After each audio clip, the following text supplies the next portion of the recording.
We are in a summer series on Ruth and Esther, and today we're going to wrap up the book of Ruth on this character Ruth, and so many of you have been here faithfully week after week. You're amazing. You don't need this recap. But for others who may have been traveling or in and out on the Sundays, I just thought it's always helpful to catch us up a little bit. Anytime you're in a narrative series like this, where each chapter builds on the last. I began the series in Ruth 1. We met two characters, a husband and wife, Elimelech and Naomi. And they had two boys, and a famine came in the land, and so they fled their hometown of Judah and ended up in the foreign land of Moab.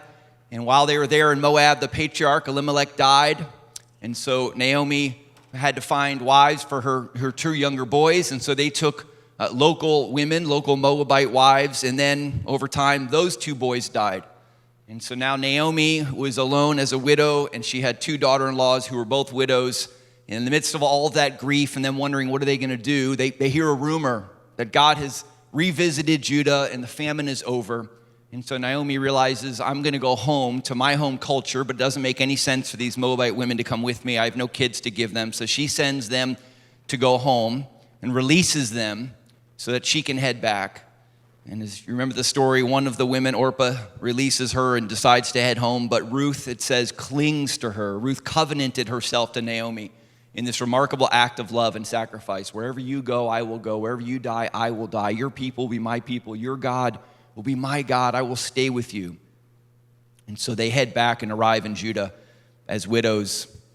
In Ruth 2, Callie taught about how Ruth goes out to the fields to glean, and she meets Boaz, this landowner who is kind and shows her compassion and encourages Ruth to remain in his field so that he can provide for her and protect her.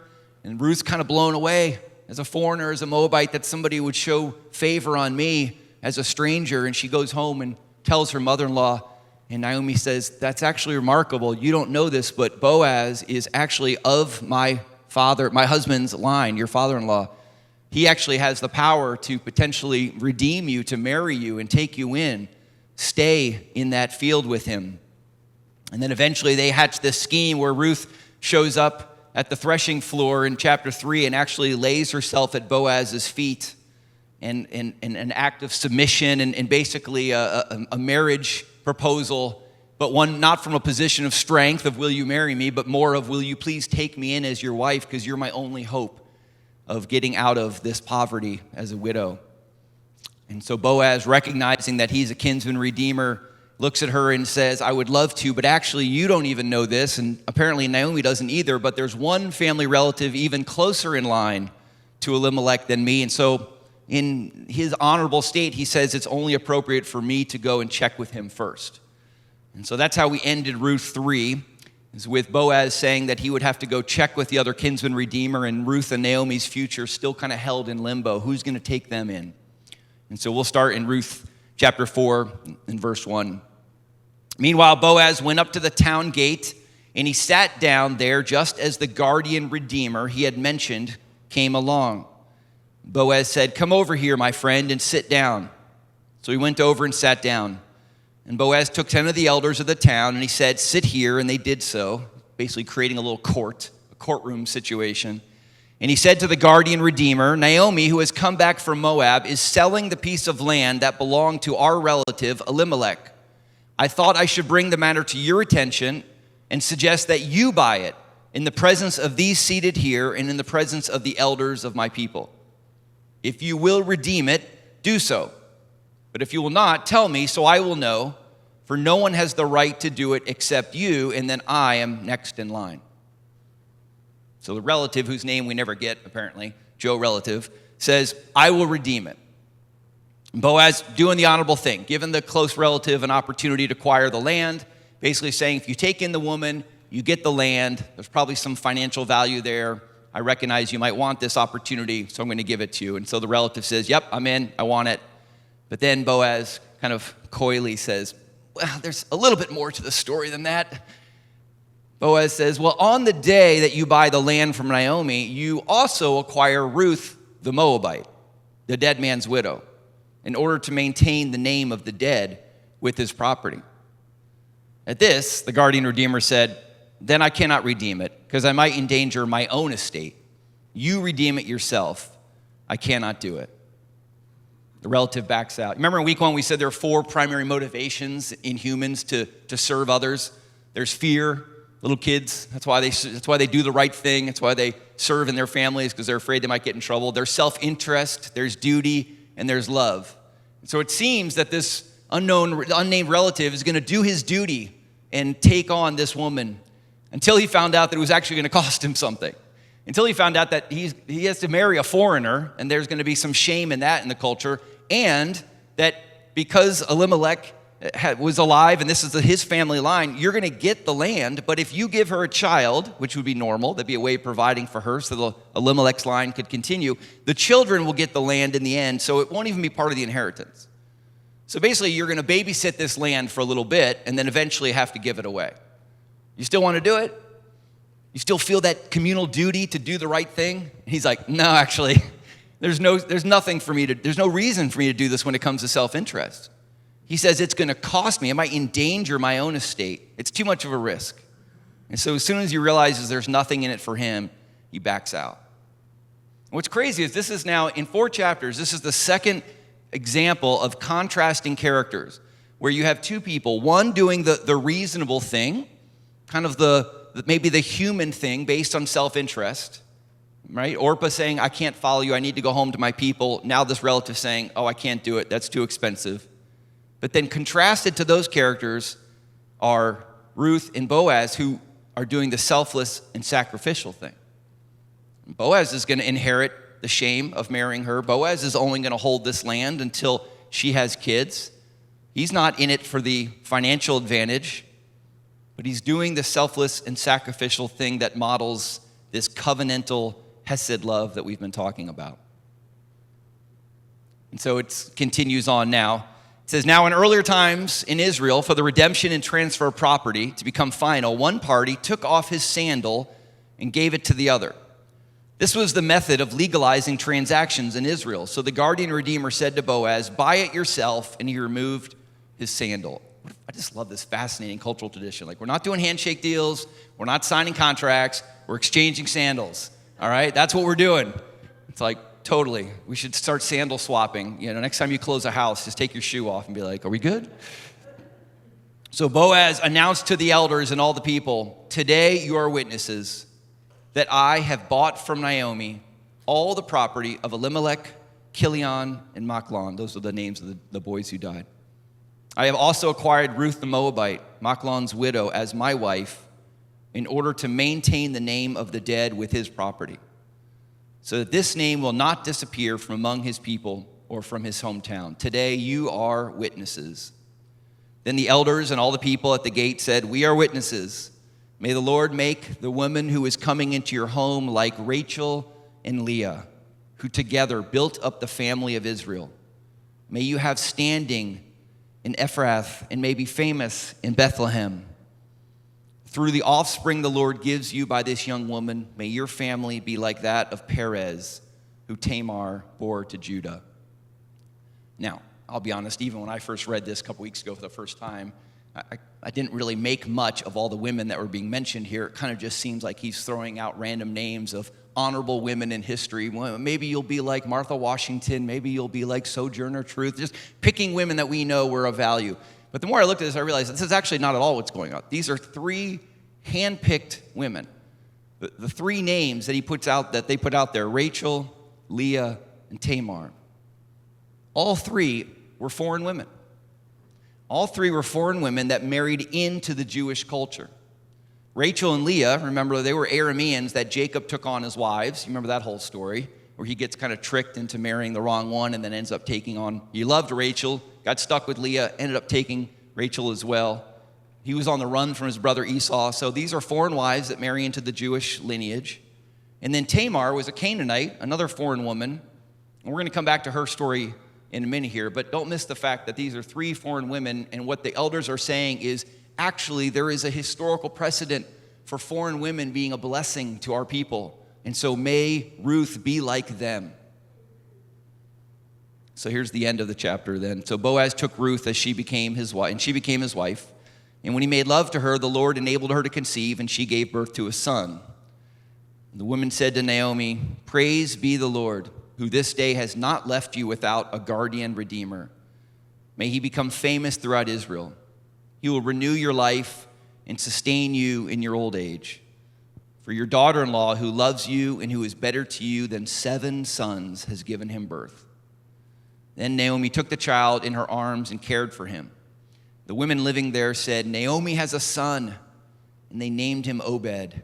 And he was the father of Jesse, the father of David. Another kind of beautiful element of collectivistic cultures and societies. Naomi, the grandmother, is being viewed as the mother. Naomi has a son. Well, Naomi doesn't have a son. Naomi has a grandson. But she had lost her sons, and so now this grandson is back in her life that she can hold. And it's not just that it's beautiful to have a baby around. It's also that now this grandson, as he grows, will provide for her and provide for her family. The only way in that kind of ancient Near East culture that elderly people had any care was if their family cared for them. And so now there is a third generation, a grandson who will grow up and take care of grandma.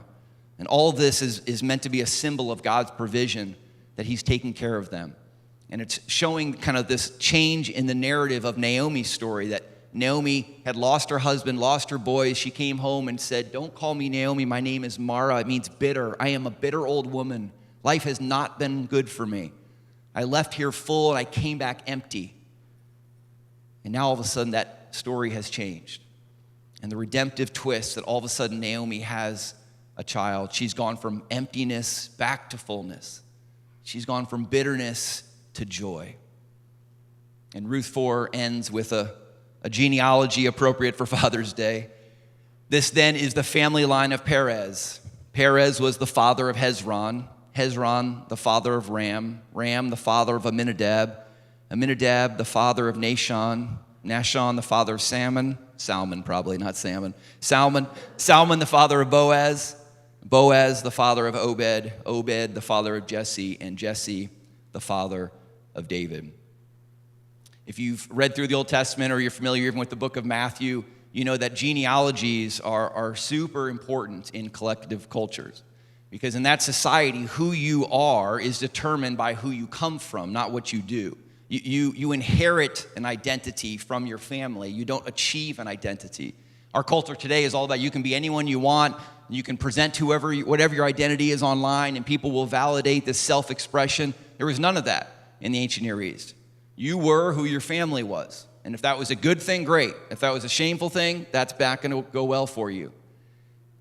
But even in that culture where you inherit an identity for good or bad, what God is saying here is that there's still space for redemption. There's still space for your story to be changed because of God's favor and grace. That's what the elders are doing. They're saying, they're actually kind of praying this. May Ruth be like Rachel and Leah. May she be a foreigner, a stranger, an enemy who actually becomes a blessing to the nation of Israel. May she be grafted in to God's family and kind of receive the blessing. And they're even referencing Tamar, who married Judah, the head of the tribe that produces Jesus. It's basically incorporating these 3 characters who had a source of shame in their life that disqualified them, and saying that you are not disqualified ever in God's kingdom. There's always room. And I just thought today, this callback to Tamar, again, these 3 characters, it's not random, and there's so much overlap in this that I thought it'd be worthwhile today to just kind of pull back and actually look back at the story of Tamar and just see all these things that are in common.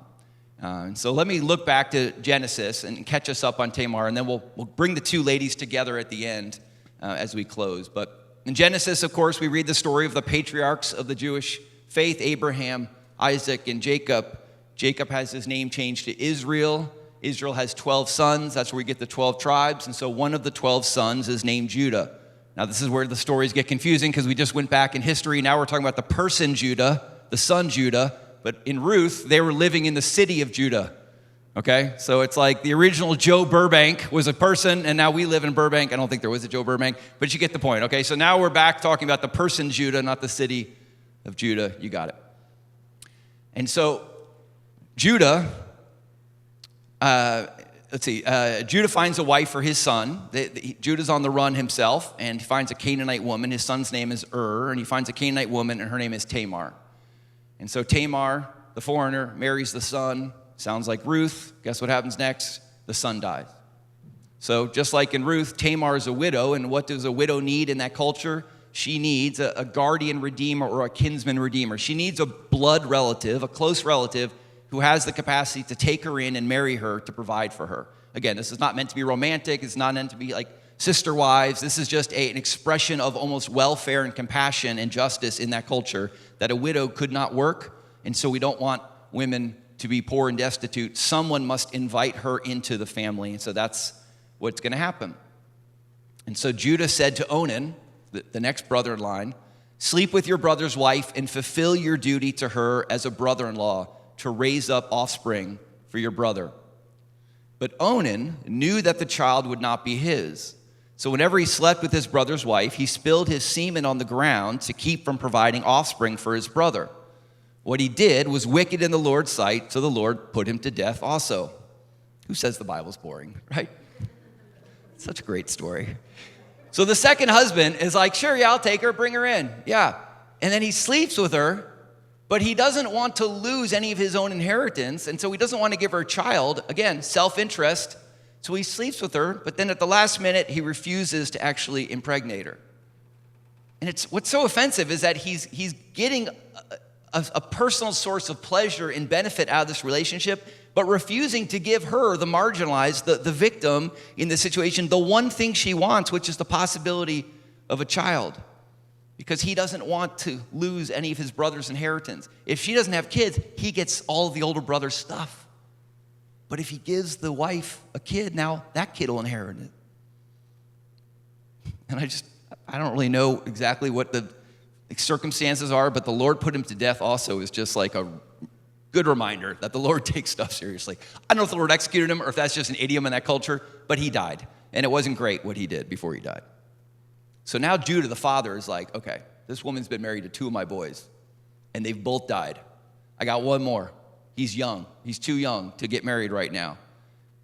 And so he says to Tamar, listen, I don't have a son to marry you right now. He's not old enough, so you got to wait. So why don't you go home to your home culture, just what Ruth was told. Go to your home culture, and when he grows up, we'll call for you. And he'll marry you, I promise. Just trust me, I promise, right? But Judah's like, you are cursed. I never want to see you again. Go home. And by the way, when my third son becomes a teenager, I'm not calling you. Don't call me, we'll call you. And so sure enough, Tamar goes home, and guess what? The phone never rings. And so she's there, and Judah basically says, not my problem anymore. And I'm going to let you read the rest of the story if you want to find out what happens, because if you thought the first part was juicy, wait till you read what happens later in Genesis 38. But let me just tell you, Tamar takes it upon herself to resolve this issue. And in the end, she gets pregnant by the father, Judah. It's one of the craziest stories. And honestly, God actually honors it because basically she's the only person trying to do the right thing in the situation. And so she ends up conceiving twins. And so in that moment, then Judah finally takes her in, redeems her, brings her into the family, and their oldest son is named Perez. Okay, that's a lot. But we got to Perez, which is where we connect back to Ruth. So remember, now we're back in Ruth, and the elders are saying to Boaz, may you and this foreigner Ruth get married, and may you have children just like Judah gave children to the foreigner Tamar. And then the book ends with this genealogy that starts with Perez, son of the foreigner, Tamar and Judah, passes through Obed, the son of the foreigner, Ruth and Boaz, and goes all the way down to King David. And eventually, of course, Jesus. And do you know which of David's wives Jesus is actually derived from genealogically? Bathsheba. Bathsheba, another foreigner, the Hittite woman, again, a victim of probably sexual assault, if not actual rape, depending on how you read that passage. She definitely was not a willing partner in this when King David brought her in. But here's another foreign woman in the lineage of Jesus. So this is kind of, I did all that history just to kind of bring us to this point right here and say, don't miss the significance. The Jewish Messiah, the Jews it was so important for them to keep their line clean, their family, their ethnicity. They were so ethnocentric as a people. The Jewish Messiah has foreign blood in his genealogy. The Canaanite Tamar, the Moabite Ruth, and the Hittite Bathsheba.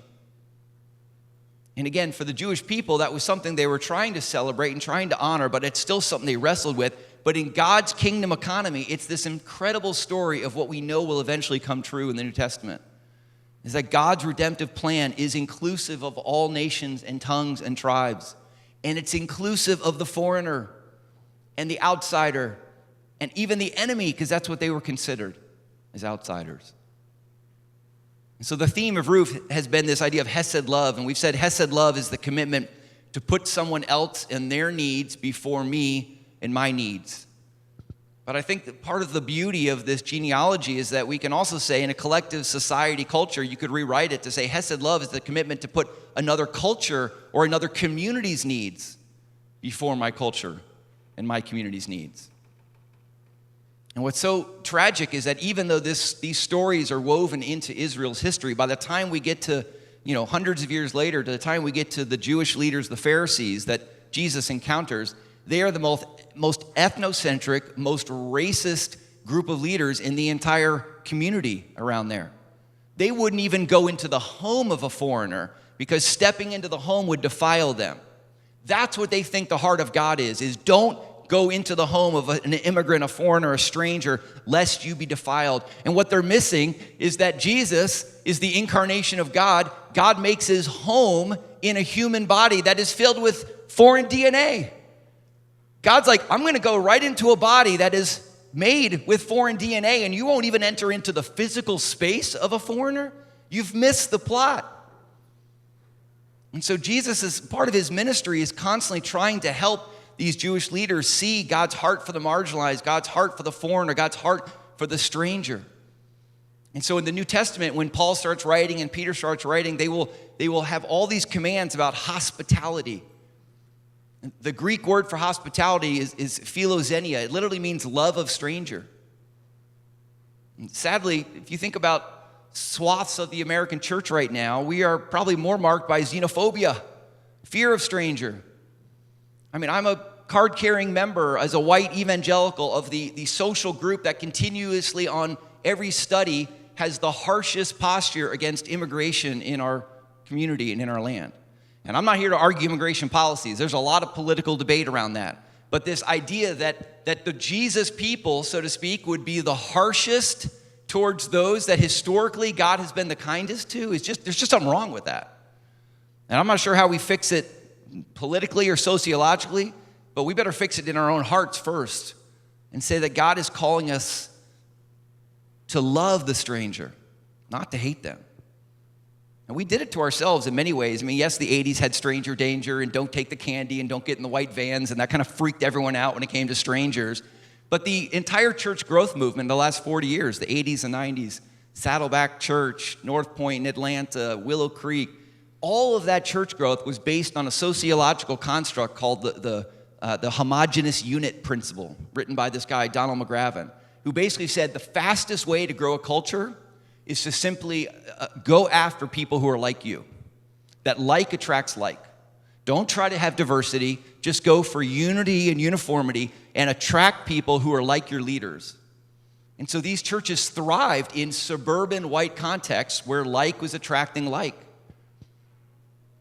And so even the last 40 years, we've taught people the fastest way to grow a church is not include strangers. They'll mess stuff up. They'll slow you down.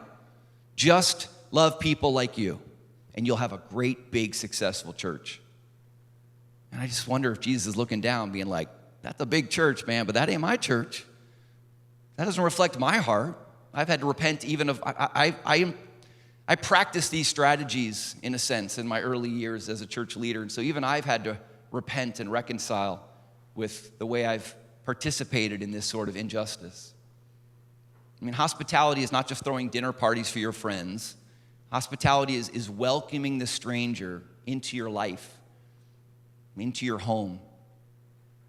And that's what this story of Ruth is really all about. It's a story about hospitality, and Boaz is modeling something that we're all invited to live into in God's kingdom. I'll invite the band up here as we get ready to close, but I just want us to just focus on this historical precedent that the redemptive plan of God is marked by his inclusive care of the foreigner, the immigrant, the enemy. And that to be a citizen in God's kingdom is to show hesed love, to put you over me, and to put y'all over us even. So even as a community, it's us continually thinking, who are the others, the people around us that are strangers, maybe foreigners, outsiders, not one of us, that we can include in our lives? I mean, Boaz is not sinless, he's not perfect, but he's modeling something that is so countercultural in that culture, and honestly, still countercultural today, and inviting us to follow that. To live into this generous spirit of inclusion and hospitality, to embrace the outsider. Someone who in that culture was triply marginalized, right? She's a woman, a widow, and a Moabite. 3 strikes against her. And he says, I will welcome you into my life. I will care for you, provide for you, and show compassion. And in the end, you want to know what God thinks of this woman? They say to Naomi, your daughter-in-law is worth more than 7 sons. This is a patriarchal culture. That's a big deal, okay? 1 son would be worth more than 1 daughter, but this daughter is worth more than 7 sons. That's the inversion of God's kingdom. That's what hesed love does, is it changes people's lives. It changes their stories. That act of grace that Boaz shows changes Naomi's life. And so that's kind of where we finish today. It's this idea of what does God's grace look like in our own life? How does it change us? The beauty is that Jesus' lineage is an expression of grace. There are foreigners that don't belong in the genealogy of Jesus that he includes. And the good news is, if there are people who don't belong to Jesus that are part of his family then people like us who don't belong in God's presence can be part of his family today. No one belongs in the family of God. Not Judah, not Tamar, not Ruth, not the Gentiles, not us. We've all sinned and fallen short. But by the grace of God, it says that we've been given the privilege of being adopted into his family. We are the foreigner. We are the stranger. We are the enemy of God. And yet we are invited in. Jesus becomes our kinsman redeemer and says, I am willing to take you into my family, and now you are my brother. God the Father, you are his sons and daughters. So as we go to our time of reflection today and just let the Holy Spirit speak to us, I just wonder who the Lord might alert us to this week in our life, either an individual or a community that feels like a stranger, that feels like an enemy, that feels like someone who doesn't belong in my life, that he might actually say, would you make room for them? Would you make space for them? Would you love the stranger this week as an act of hospitality? Let's let the Lord speak to us this morning.